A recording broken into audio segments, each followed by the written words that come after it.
Finding Hope, the Road to Recovery.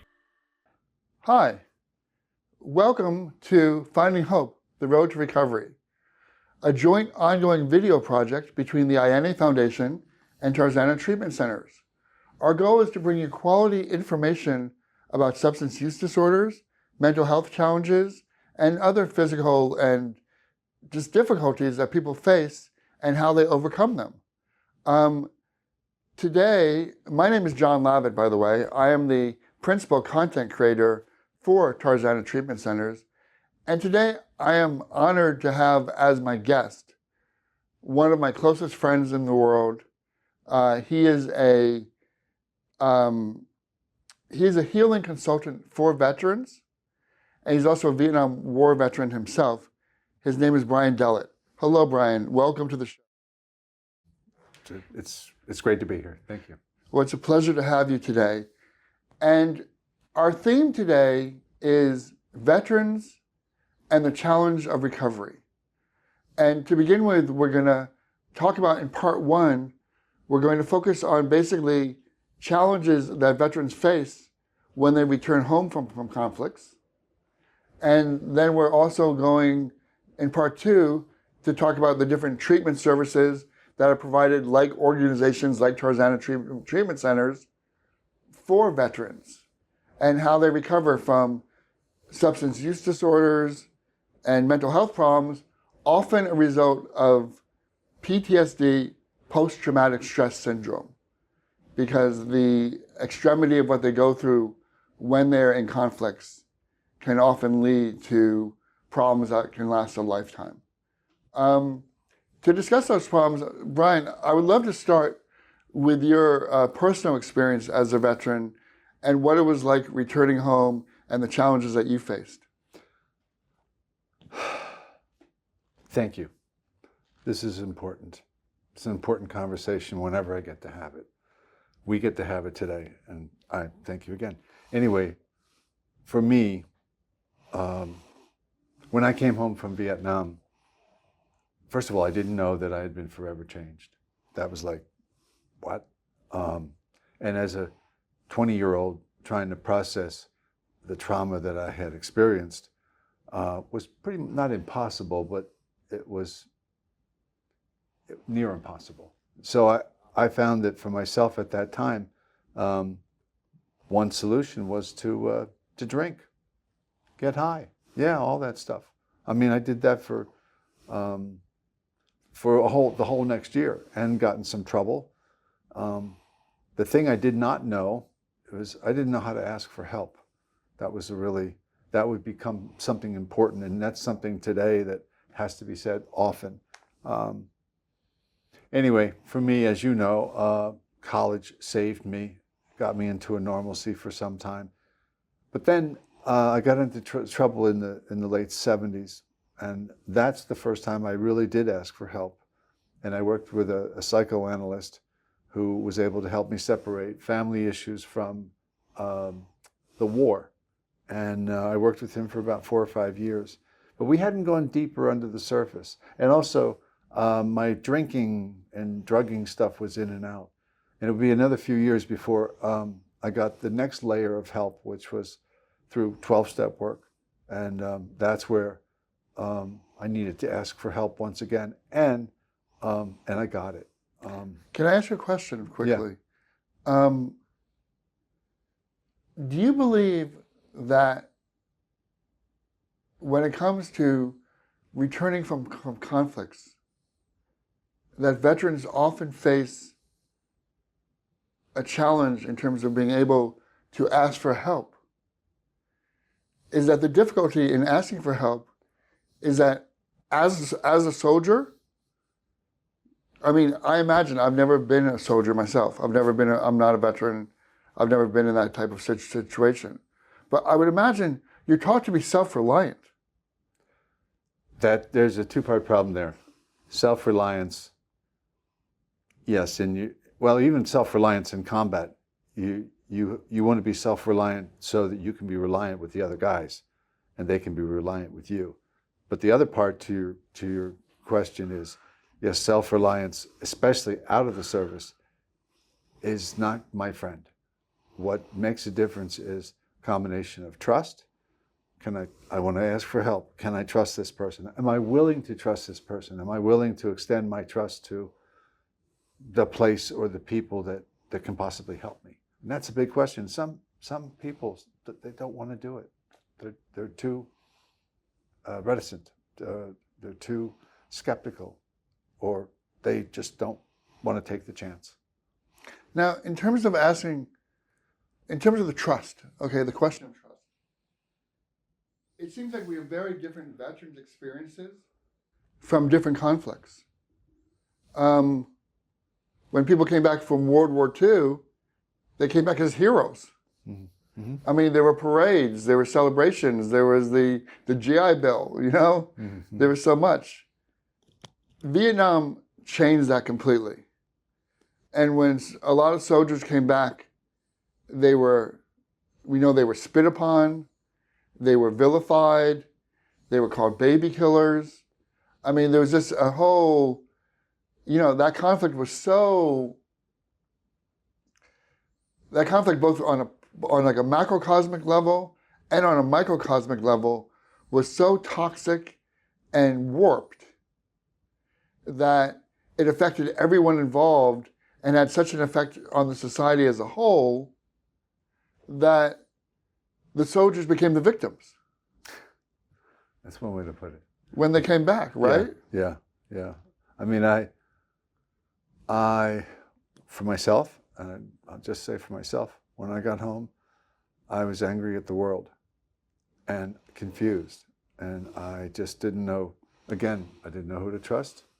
I didn't think I trusted myself, actually. And all I did was scare people close to me for quite a while.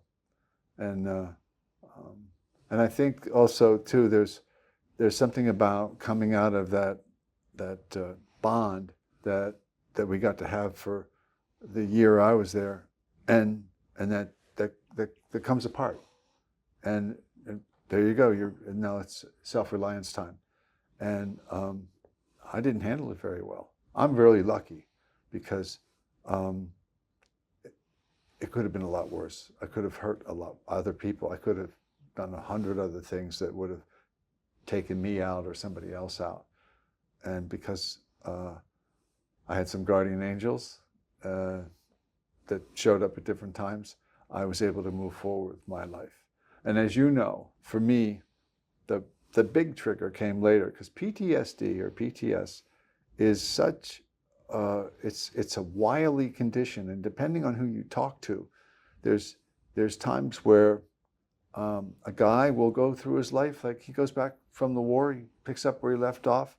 5 years later, something triggers, and he's like hit with it. He gets it. The emotional tumors, I call them, come to the surface, and now he has to deal with it. And that sometimes has happened with different men and women, where 5, 10, 15 years after the fact. And now the deeper layer for me came on 9/11, as I've shared with you before, where I'm downtown in New York, I'm underneath the first plane that hits the North Tower of the World Trade Center, boom.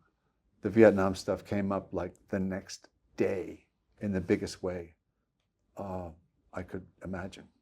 And that's when I went to the VA to get help, to sit down with a guy who would become, I affectionately call him Guardian Angel 214. He became my counselor for the next 15 years, something like that. And I think I feel very fortunate. I have had help come in my direction, or I've gone in the direction where I can get it.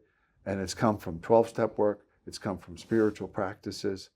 And if need be, the medical people. So I think you brought up a really fascinating word that I'd like to talk with you in more detail. You talked about trust. Yeah. Recently, because Tarzana Treatment Centers offers extensive services for veterans, and they're integrated services. So if you come in with a substance use disorder problem or a mental health problem, but your teeth are messed up, or you have chronic pain, or you have a back problem, Tarzana Treatment Centers now has specialty services where they provide dental help. They provide pain management help by an expert. They provide chiropractic. Because the idea is you have to treat the whole person. You can't just treat one thing by itself and think that someone will heal. Because it's a multidimensional challenge. And I feel like, in a sense, when I was talking to you about the different services that Tarzana Treatment Centers provide, you said, don't throw them all at once at someone. Right. You know, it's a process because you have to allow them to trust you with the success of one service and then build on it. Yeah. You can't overwhelm them because, in a sense, overwhelming them is going to trigger the PTSD. It could. It could, right. Yeah, absolutely. There's, I learned this actually from EMDR work, where you separate the issues you're dealing with. It could be a piece of your childhood. It could be something from the war. It could be something from a relationship. It could be something with, something with your work life. And the thing is, in those instances, I don't want to have all those things come together like a group of Hell's Angels coming after me. I need to put them over here, here, and here, so I can be manageable. And I feel like what you're describing is those treatments could be the same way. Let's work on this first. Let's take care of this. Let's help this guy get sober. We're going to get him help him get sober. Oh, he needs medical help in this area, and then we'll deal with that.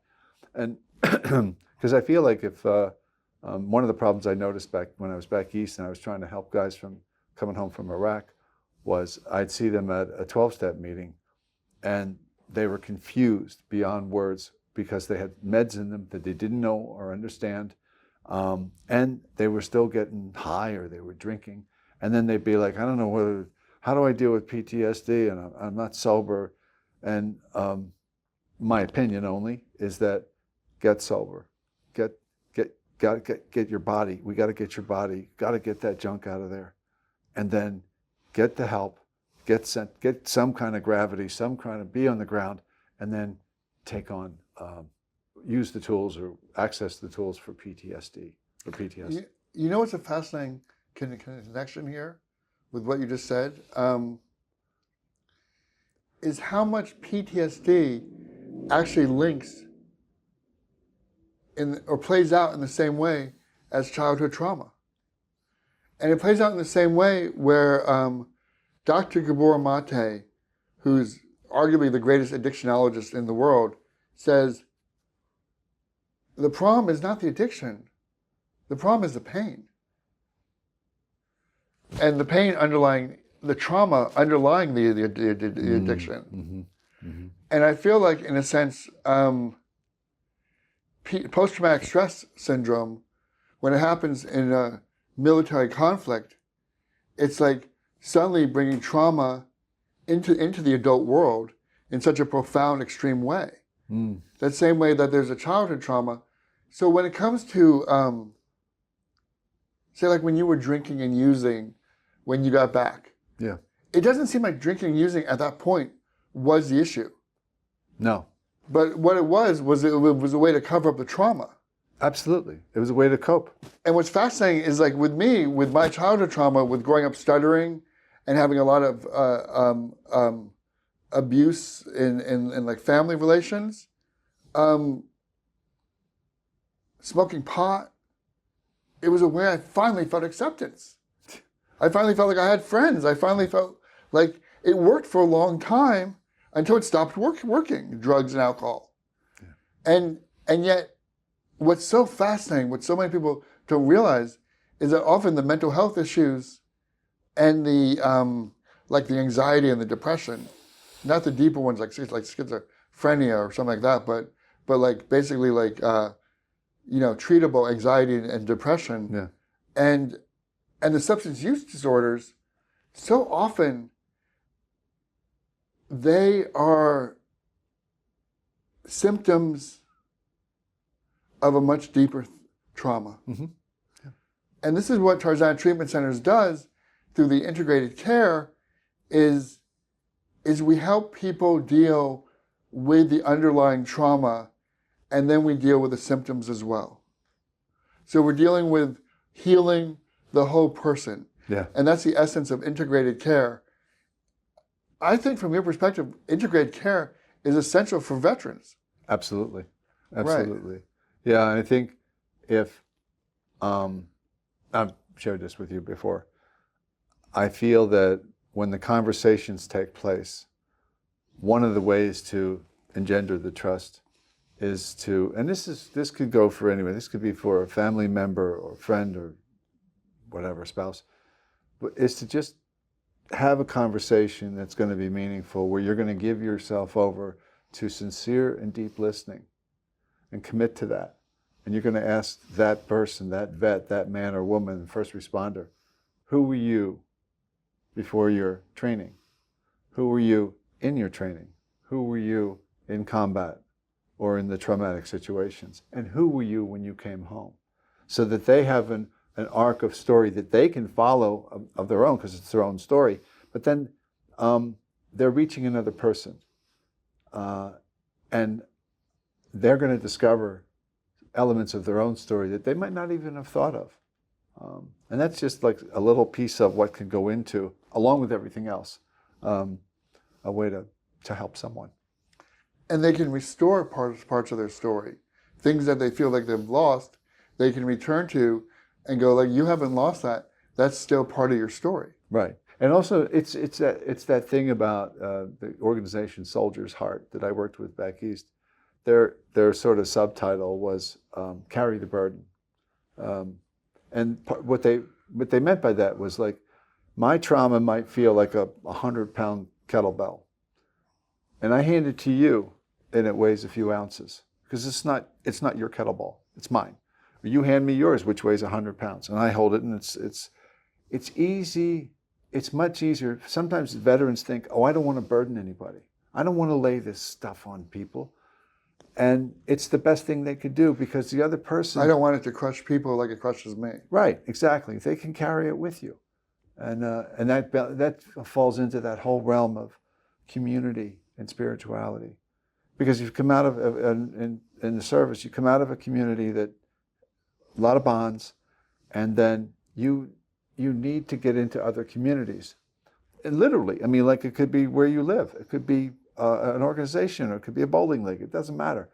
But then ultimately, if this is to be realized in terms of a solution and healing, then that community needs to be put together, or you need to participate in that community, whether it's other veterans or healing modes that include veterans and veterans dealing with trauma.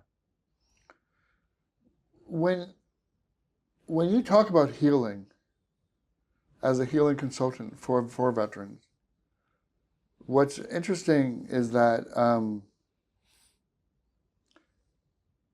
I want to express this correctly, because I feel there is a connection between the way that you listen and talk and express yourself, and this type of listening that creates a comfortable space for veterans. Like, you talk in a very peaceful, calm, focused way, and that makes me feel like, wow, he's taking his time to express something, so he'll take his time to listen to me. Mm-hmm. Does that make sense? Totally makes sense. Well said. Right. Yeah. And so you open the door. Mm-hmm. Yeah. What does it feel like when you open that door? It feels like, I'm going to sound dramatic, but it feels like I'm being saved. It feels like I'm being saved from myself.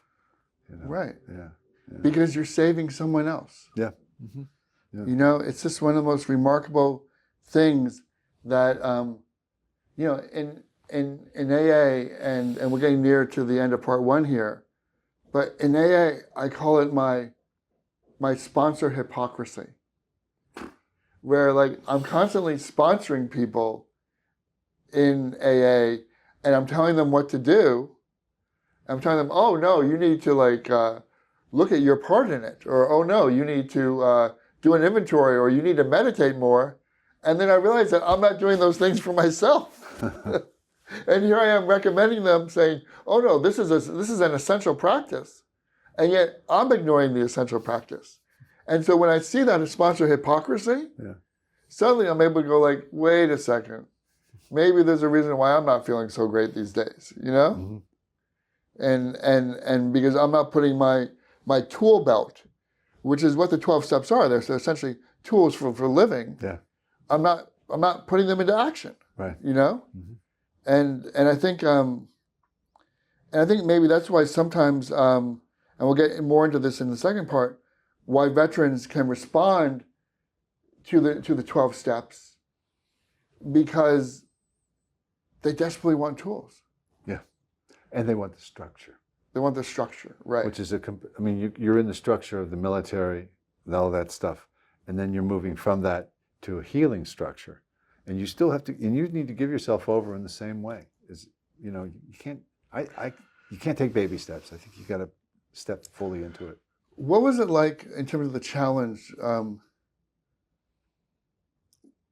when you were in such a structured, intensely structured organization, and that was so on such a high level of intensity, like the military, and then suddenly you get back, and there's almost no structure whatsoever? Oh, it's dramatic. The structure. When I went into the service, the thing that surprised me was I'm in a severe structure that I initially don't like, and somehow I thrive in that structure. I gave myself over to it. I said, I'm gonna do the best I can here, and I did. I went beyond anything I thought I could do. I was really good at it, and then when it's gone, it's gone. And then for me, as we spoke about, the next structure was college. And I knew from the other one, I thought, if I give myself over in the same way, I'll do that. I'll succeed. I'll discover. I'll learn. And then just jumping forward to AA and the 12 steps, I recognized it again. And I thought, not going to go in and just walk the hallways. I'm going into the different rooms. I'm going to be part of this. I'm going to be part of this community. I want more spirituality. That expression, phenomenon of craving, is like, it's about what happens if we put the wrong substance into our bodies. Well, if you energetically and spiritually start to go after what this has to offer for healing, then the phenomenon of craving is on a different level. Its possibilities are endless in terms of what's in front of me, spiritually speaking. So in terms of the road to recovery for veterans, if they're willing to put the same type of discipline into their recovery that they put into their training, then they're sure to, then it's almost like a guarantee of success. Very possible. Because it's almost, a guarantee is a big word. Yeah. But it's really, in a sense, this incredible opportunity to embrace recovery, because you're doing it with a diligence and with a focus, and you're not questioning, but you're saying, you know what, I'm going to embrace this path. That's it. And I'm going to walk this road. Yeah. Step by step. Yep. And that's why it's called the 12 steps. Yeah. You know? Yeah. Because it is step by step. Yeah. So, I really think, I am, from my own perspective, I'm so grateful. And you know what? This is the end of part one of this wonderful episode of of Veterans and the Road to Recovery. That was my Freudian slip for the episode. And in part two, we're going to talk more about treatment services and how they work for veterans. Thank you.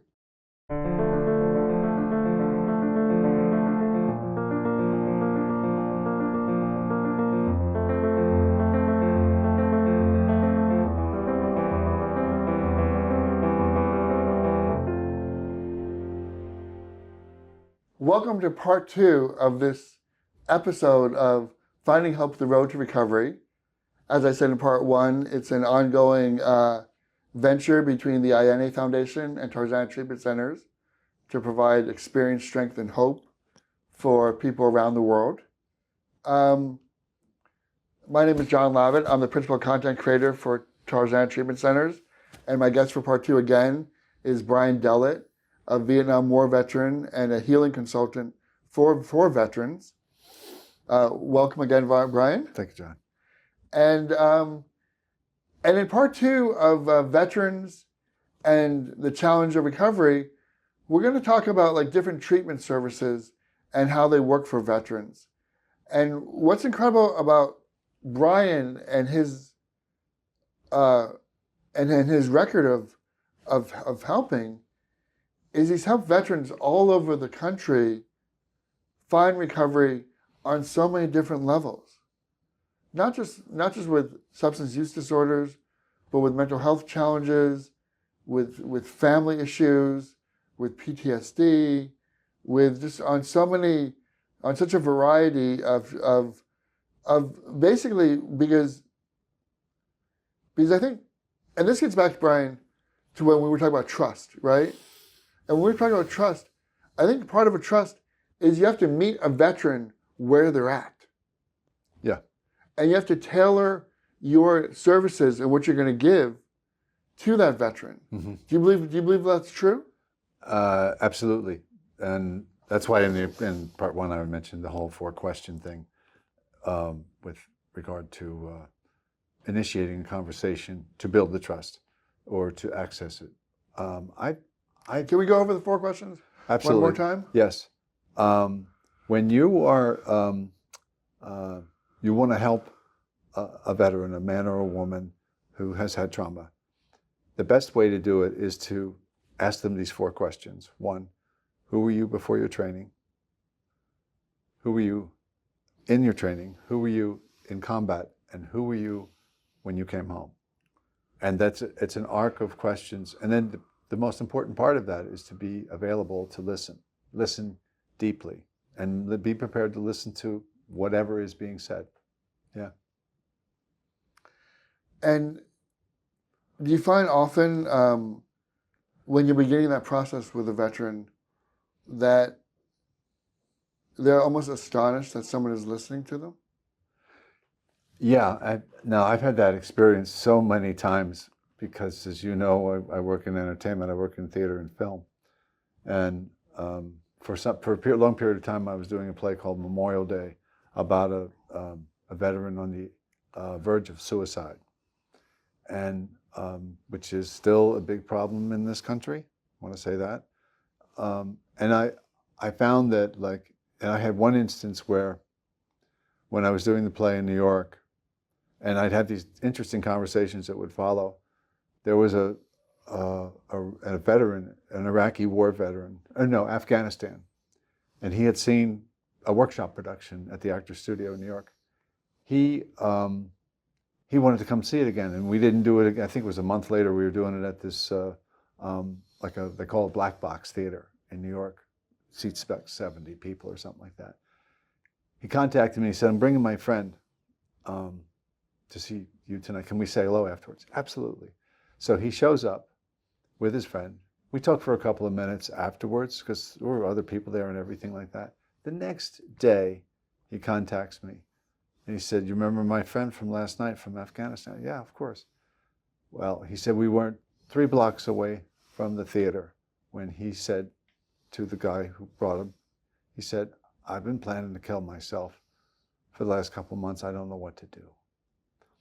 And now, okay, for my part, if what I did for entertainment, if you will, well, beyond that, but if I do that and it helps one guy to go deep enough in himself to kind of go, "Oh, maybe I shouldn't eat a bullet. Maybe I shouldn't do that." And then he's with his friend and says, "What do I do?" And they go to the VA and they got help. And so for my part, that's part of how, and I've had many conversations after doing those particular plays or plays like that where there's the possibility for maybe one person, one guy, one gal who makes them kind of go deeper to a place in themselves where they can go, maybe I need some help. Maybe I shouldn't be trying to hold on to this by myself, And so that's. And I had something else and I forgot it. You know what's fascinating in that moment is it reminds me, at Tarzana Treatment Centers, the clinical staff across the board, now I'm not just talking about the doctors and the psychiatrists, but also like the technicians and the drivers and the people who just like do like, you know, who are kind of like lower on the totem pole, right? Nevertheless, they're all taught like you never know the moment when you will save a life. Yeah. And never in like a treatment process take anything personally. Because 99% of the time it's not about you. They're just deflecting and projecting their own fears and their own and their own trauma onto you. Because that's easier than dealing with it themselves, because they have the tools. But the fact is, if you don't take it personally, if you don't react and go like, "What are you saying to me? You can't say that to me. You know, that's not okay." If you don't react, but instead you respond, and you respond, and the difference between a reaction and a response is often the pause. And that Tarzana Treatment Centers, they tell people, if you just pause and say to someone, "I understand where you're coming from. I hear you. Yeah. How can I help you? What can I do? What can we do to make this better? What's the next steps that make sense, both in the context of you being in treatment and in the context of what you need right now." Yeah. And let's find a common ground. I think that word is a huge word for veterans as well. Common ground, that phrase. Oh, absolutely. Yeah. It smacks of community again. Right. It's like, you know, I mean, you and I have common ground in a couple of different areas, and it's like, and I mean, I think everybody wants that in some way. You know, I think when we're put into acute situations where, you know, our behavior or our thinking or our psyche's been rocked or split in some way, we need that connection. We need whatever the common ground is. I mean, in my delusional way of thinking, when I got home from Vietnam, my common ground was the local bar, you know, or the place where we could hang out and get high. That was common ground. That was going to have to be elevated, or I was going to die there. That's it. And I understand, because I went through that as well in my addiction, is the desperation to be accepted by people who are really not capable in that context of accepting anyone, right? Yeah. Because they're in their own, excuse my French, but in their own shit. Okay, they're buried deep in their own in their own issues and problems, and they're lashing out, and they want to also, they see vulnerability as something to be taken advantage of. And I think that's something which veterans, with their resistance to treatment services, is they feel often that they've been taken advantage of. Well, they have. They have. And I'll tell you why, too. A lot of times, especially in this day and age, especially out of the last two wars, and even with my generation, there are so many people that know that there are a lot of men and women who are receiving what they call 100% service-connected benefits. So they're getting cash-free money each month. And then there are people out there who want to take advantage of that. Even in the so-called treatment community, it's like, "Oh, he's a veteran. We can get, you know, whatever. Oh, I know, we'll sell him the thing to help his back, you know, or we'll get him. We'll get him to buy these supplements because he's a veteran. He's got money, you know." So the taking advantage of veterans is, I mean, I think it's a crime, and I just I know a lot of people. I know people who have tried to do that with me, and I just have to be mindful. There are some people that are more vulnerable than others, and the best thing, that's the VA does try to do. They do try to protect the veteran. You know, it's even hard to get on the site.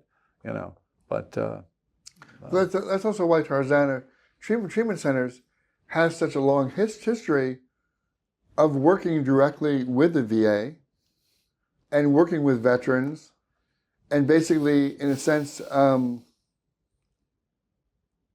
think what is essential in any treatment process, a checks and balances system. Mm-hmm. A system to make sure that, in a sense, that veterans are being given what they need, right? Yeah, absolutely. And it's like what you said before too, Right. in terms of if the treatment center like Tarzana can be sensitive to the needs of who's in front of them, then they're going to be able to say, oh, well, let's start here to get you started, to help you. Let's bring this in second. Oh, and then you can talk to so-and-so who's going to help you figure out. And so Tarzana clearly has a plan of action, but it sounds malleable so that it's going to be hopefully tailored to who steps in the door. Right, because not everything fits the same foot. Not every shoe fits the same foot. Mm-hmm. I feel also, in the beginning, we spoke about what it was like for people returning from World War II, and then we spoke about what it was like for people returning from Vietnam. I think what needs to be spoken about right now, and directly connected to the incredibly high suicide rate and among veterans right now, is what it's like for veterans returning from Afghanistan, the Persian Gulf War, from Iraq. And I feel like what's so profoundly different is that what they're experiencing is apathy. They're experiencing, what I mean is like, the society doesn't care. Exactly. There's an apathy in the society. There's a sense of like, I don't care that you're a veteran. I don't care that you returned. I don't care what you did. It doesn't matter to me. What I don't get anything out of that. Excuse me. I'm focused on the next blockbuster movie that I want to see. Yeah. I'm focused on I'm focused on getting what's mine. I'm focused on this great new internet site I found, and my God, are you using AI? And what there is like, in a sense, like, and what's fascinating as well is there's so many services now through the internet and online. Okay, Mm-hmm. Telehealth, which Tarzana does kind of in like a little bit in like the introductory way, and then in like the post-treatment way. Yeah. But during the treatment process, it is face to face. Yeah. And the fact is, I really feel for veterans, like they need they need that connection, Yeah. They need to know, like, I can touch you, you're present, you're not a disease to me. Mm-hmm. You're not toxic to me. I'm going to give you a hug. That's the thing is like, let's talk about like the psychology of the hug. What does that mean to veterans?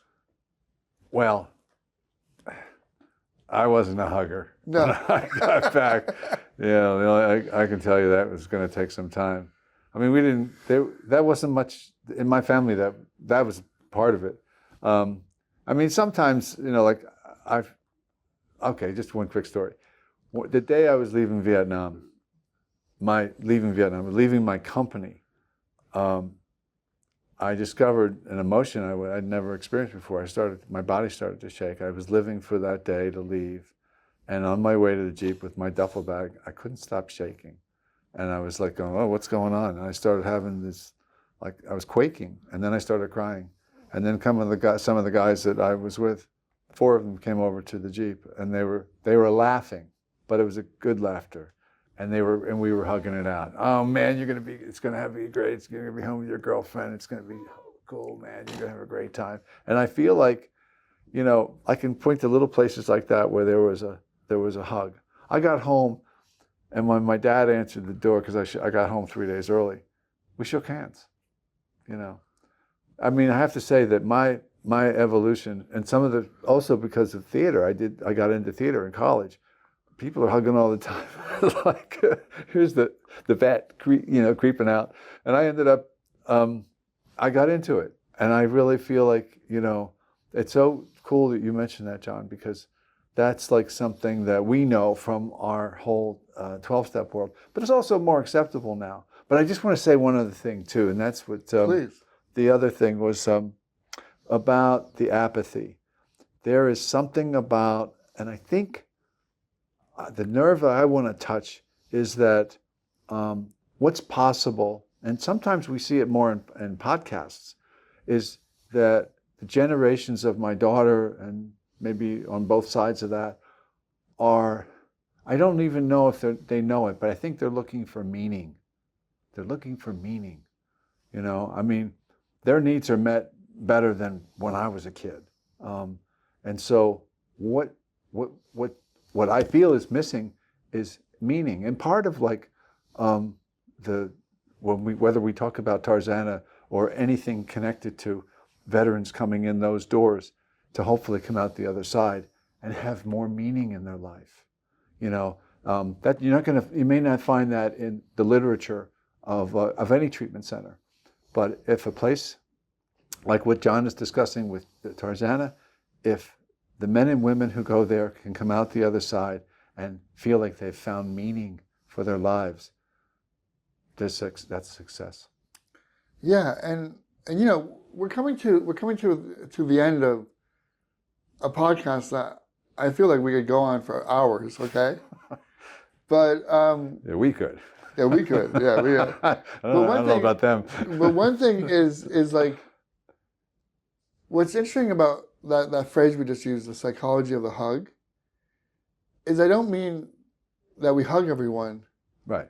As much as people understand that we are open to a hug. Yeah, that's it. Yeah. That basically when you're ready, we're here on that level for you. Yeah. Yeah. You know? Yep. And the other thing as well is like in a sense of like letting veterans know, you know, that these doors are open. If you take the first step towards us, we are ready to accept you. Mm-hmm. And we understand. And that's the thing with like, when you use the word meaning, I think so many veterans from the recent conflicts feel like their service has no meaning back in this country. That people do not care. And what we have to, and I think what's really important is, and excuse me, what I want to end with in a way is to say like, Brian, thank you for your service. You know, thank you for going over there. And when I say thank you for your service, I'm not saying just thank you for your service in Vietnam. Right. I'm saying thank you for your service in that, God, has it been 40 years since Vietnam? 50 years? I mean, 50 plus. 50 plus years. But in those years, what have you done? You've been of service to so many other veterans.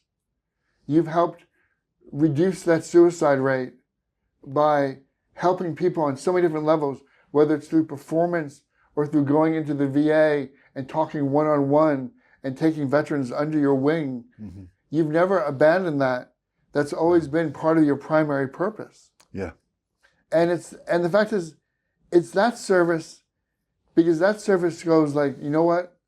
I understand that the wounds do not go away, and that the wounds of today are just as important as the wounds from Vietnam or the wounds from World War II or the wounds from the Civil War, you know, right. And going all the way back. Yeah.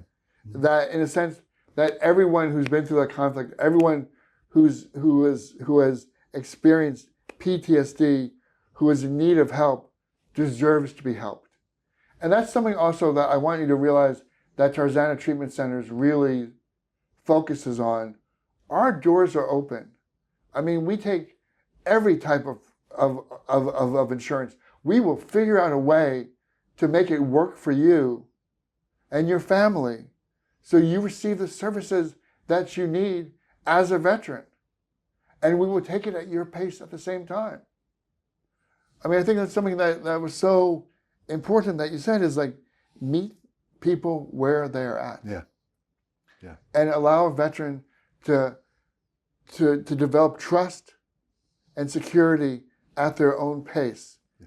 Because you don't know what they need to process their trauma, and there's no cookie cutter. Right. No, that's right. You know? And so I feel like, I'm deeply moved by this issue, and I wish there was more ways in which people could give back. What was that project that you told me about, the Wounded Warrior Project? Oh no, thank you for asking. It's called it's an organization called Trauma and Resiliency Resources. They are saving lives. They deal with severe suicide people. The recovery rate is remarkable. If you want to check them out and see what they're up to, it's trrhelp.org. trrhelp.org. They're doing remarkable work. And that's a perfect place to end. Thank you so much for listening in on this episode of Finding Hope, The Road to Recovery. Brian, thank you so much for being my guest. Thank you, John, for having me. It's been a pleasure. Yeah.